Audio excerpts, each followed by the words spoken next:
This is session 4 of the miracles of Jesus.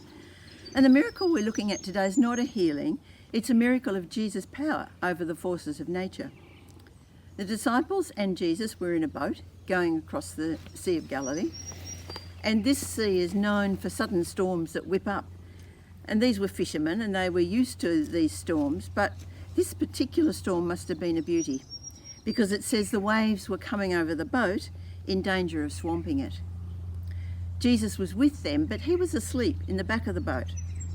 Now you can sense their panic as they shook Jesus awake.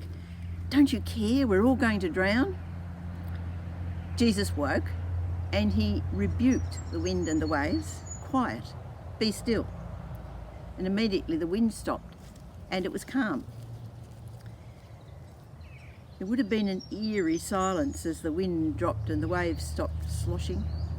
But I think there would have been a more unearthly silence from the disciples. What have we just seen? Now the Jews had a strong sense of seeing God as having power over nature and especially the sea. In fact, the story of creation starts with water covering the earth and God brings dry land out of the water. And the water is seen as chaos. In the Psalms there are references to God who controls the seas. Psalm 65:7. God stilled the roaring of the seas, the roaring of their waves. And then Psalm 89:9. You rule over the surging seas. When its waves mount up, you still them. So with that understanding in their background, these men had just seen someone still the waves.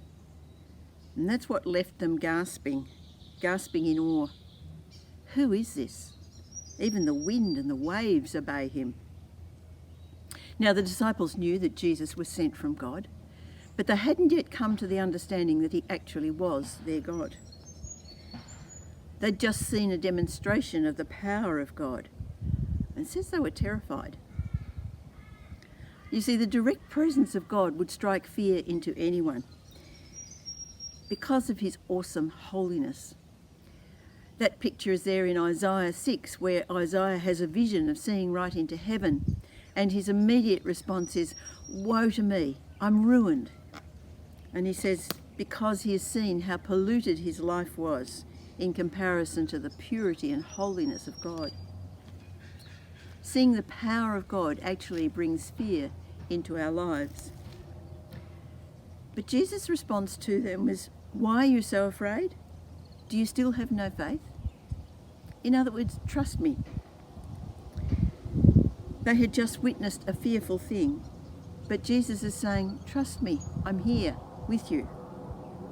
Trust me that you're safe. Trust me that this awesome power of God is not here to harm you. Jesus is the mediator between the Father and us. And if Jesus is in our boat, then we have no reason to fear the power of God.